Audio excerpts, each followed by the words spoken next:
Hi everyone. Today I am sharing a very special recipe, my microwave dhokla. I had created and practiced these recipes long back when I had more time to bake and cook with love. Now as a mom, time is short, but the love for cooking is still the same.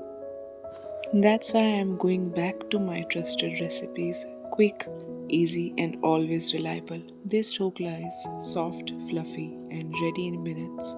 It's a part of my everyday menu now. I hope it becomes a part of your kitchen too.